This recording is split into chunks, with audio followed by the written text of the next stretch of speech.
Hagas bay. Lubog mo lagi.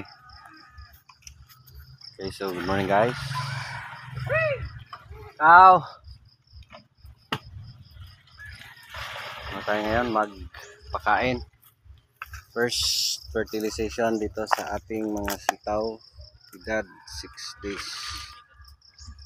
6 days ngayon. First pakain, first abono. Bakit?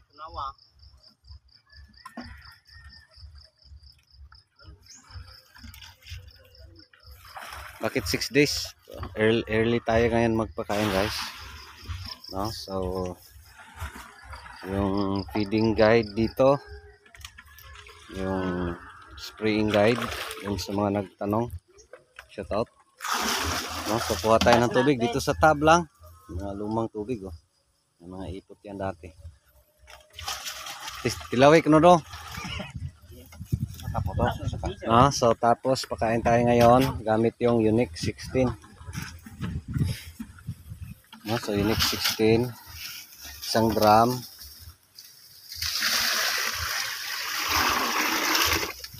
Ano lang 1.5 kilos. Kunti lang ngayon pinapakain natin guys. Yung si Diring baby pa kasi, bata pa. No, so bata pa yung ating sitaw. No, so tapos first pakain. No, so yung fertilization guide dito guys ay iba doon sa mga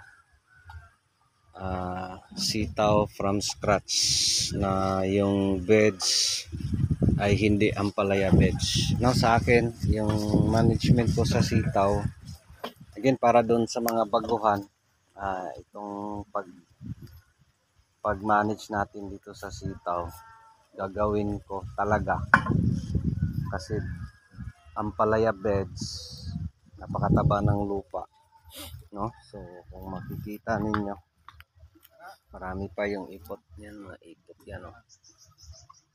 Puno pa ng ipot, tapos napakataba talaga, no? So in short, yung feeding dito ay iba compared doon sa magtatanim ka na hindi ampalaya beds, no? So pag-uusapan natin, of course tatalakayin din natin yan later, ano yung mga feeding natin doon sa mga hindi ampalaya beds. So dito muna tayo sa ampalaya beds, no? So again, pag ampalaya beds yung tamnan ko ng sitaw, no? Kaya nung last na napakita natin yung naka-crop racing na siling panigang, crop racing ng sitaw, ganito din yung variety, Star Premium, no? So same lang din yung feeding natin dito, no? So isang pakain ngayon. So supposedly kasi walang pasok ngayon ay Sabado, no, December 23, kasi wala tayong pasok this coming Monday, so Pasko. So doon sana yung best natin is yung 8 to 10 days, no? So 8 to 10 days pagkasibol, doon sana tayo magpakain, no? Pero since walang pasok by Monday, so gagawin natin is ngayon, no? On the 6th day. So again sa atin 8 to 10 days or 7 to 10 days doon tayo after sumibol, no? So yung itsura nito ngayon guys, may lumalabas ng dahon, no? Mga talbos, ito yung first dahon niya, tapos may mga bagong ayan, udlot or ano yan, talbos, no? So after nito, kailan next magpakain, no? So again, pag dito sa ampalaya beds, doon ako magpakain once may mga bunga na. Tagal, no? So napakalaking tipid kung Ayan, shout out. Mga pamangkin ko. Ano na, hiniram natin yan. Yung mga malalakas, tingnan nyo, walang damit, no? Shout out. Hiniram natin para ngayon. So, first pakain, ano lang, isang lata ng sardinas. Nay bulag dong kanang ni bulag ang punuan ba nay uban nga nalagpot. Lain na lagbo. Ha?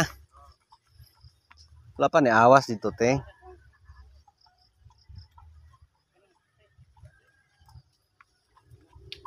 Ani lang mo ting, ani. Are kay inig ko andere ato lang stunga na tugtang baril. Di kay layo ang kari babaw. Di kay layo ang baril. Kurot ana. Punuan ha, ay gigang dahon. May ano tayo guys, may jeans. Shout out. May fans dito No, so isang lata ng sardinas. Isang lata yan ng sardinas.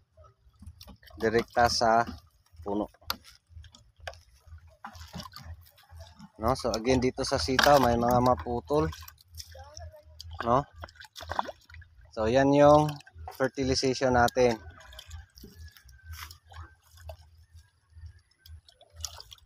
No, so isang lata ng sardinas direkta sa puno, huwag tamaan yung dahon kasi masunog. No, so yan yung first pakain dito. Tapos yan, Magic Kinting sumasayaw na naman. Tapos next pakain nito guys, again uulitin natin. Doon na sa once magbunga siya. So papakita natin next succeeding or kung kailangan.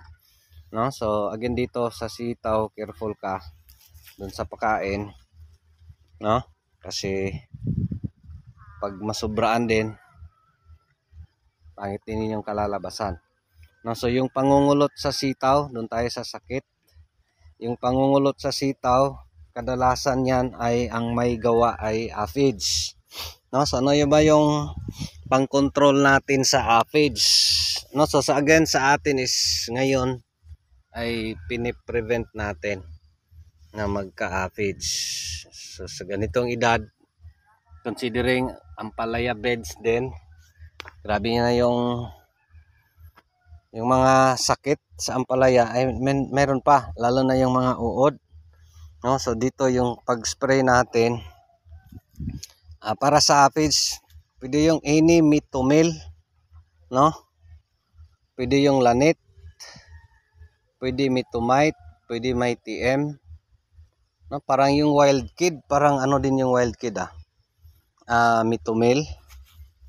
Correct me if I'm wrong. No, so dun sa aphids. So yan yung pang-control. No, so tapos dito sa atin, spray natin dito kasi yan yung mga tira natin doon sa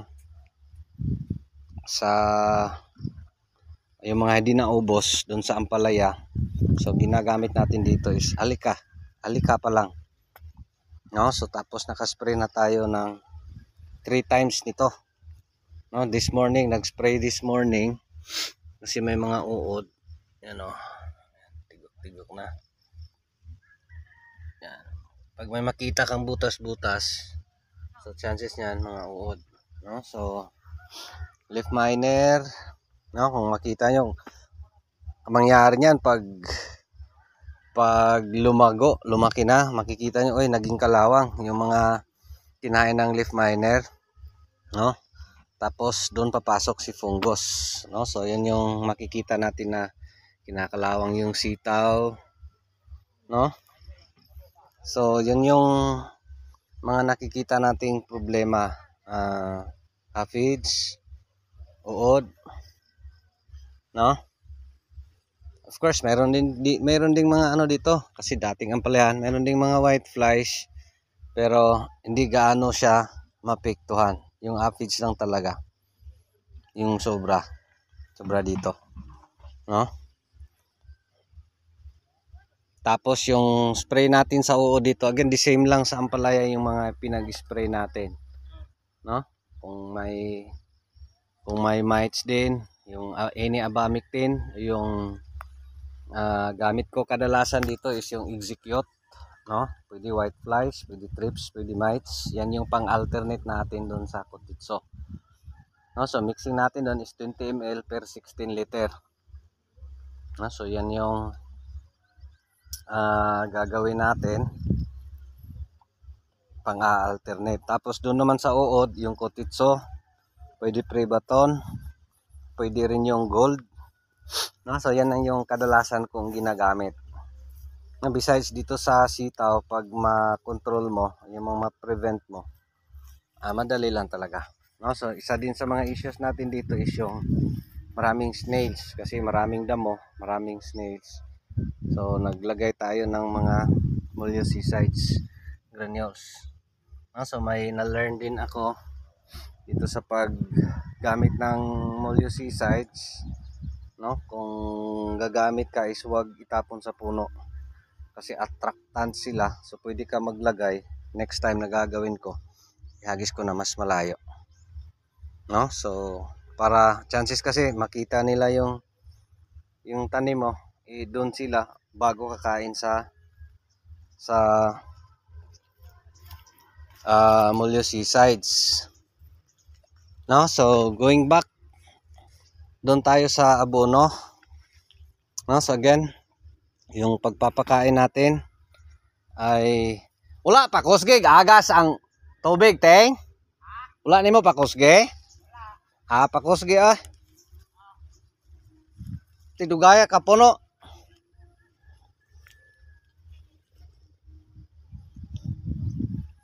No, so doon sa fertilization, pag hindi ampalaya beds, no? So for example, dito tayo magtatanim.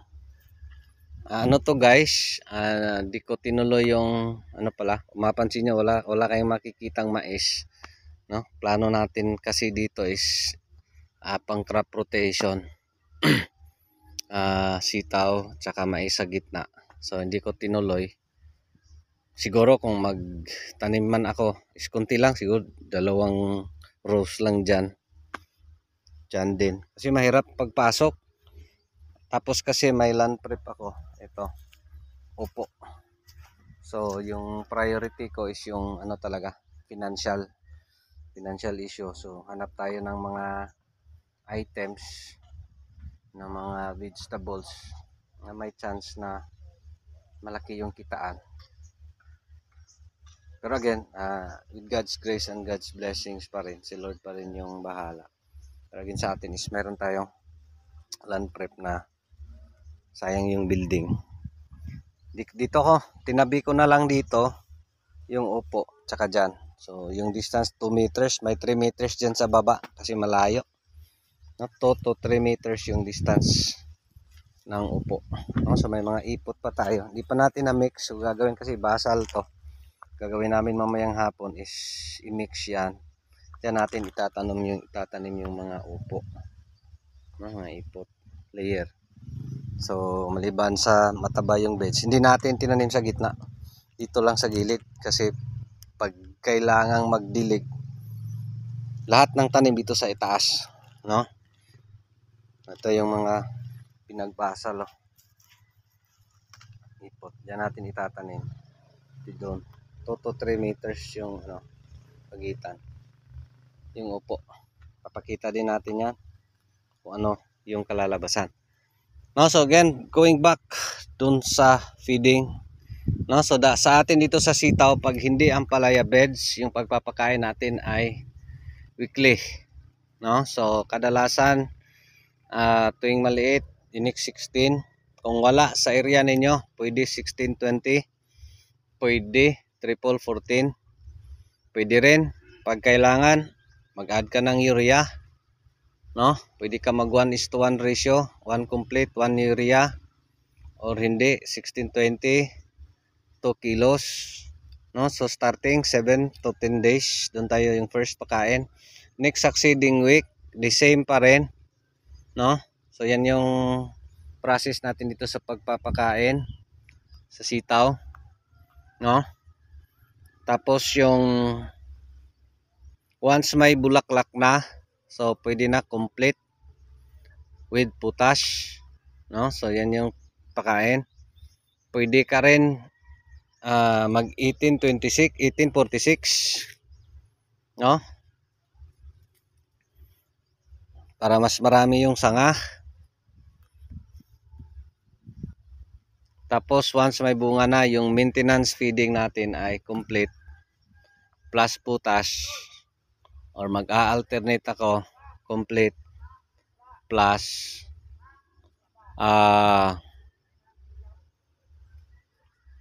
1846. So yung ratio natin yan, maximum natin is 2/2, 2 kilos depende sa bunga, complete 2 kilos potash, or 2 kilos complete plus 2 kilos 1846. So yan yung maintenance na pakain once makaharvest na, no? So going back doon naman sa spraying, again dito sa area na ganito, dating ampalaya beds, yung spraying, yung frequency of spraying dapat ay mas madalas, no?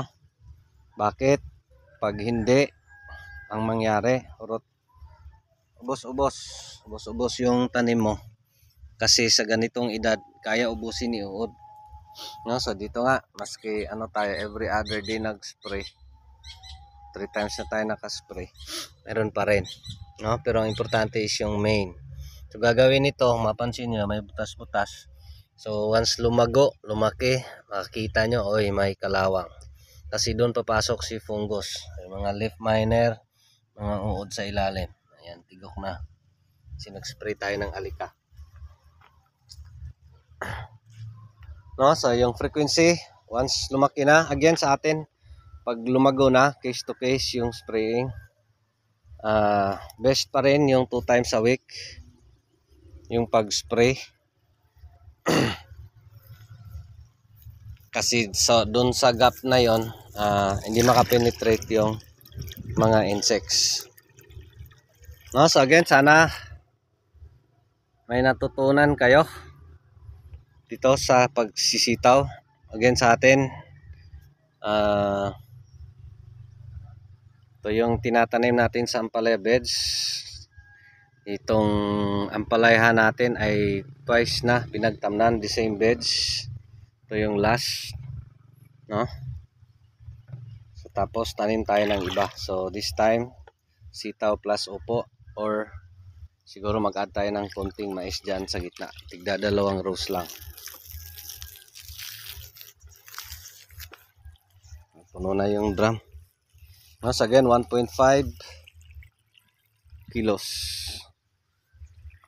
No, so yun lang. Maraming salamat. Ito pa rin si Jupila Farmer, anak ni Matoy, ang farmer nga gwapo, suhito, may kahibalo. Apan ay saba kay manoon pa ko. Daghang salamat and God bless. Thank you Lord. God bless everyone. No, so ngayon natin malaman guys kung ilang hills itong ating sitaw once makaubos tayo, kung ilang drum yung maubos natin. God bless everyone. Thank you Lord.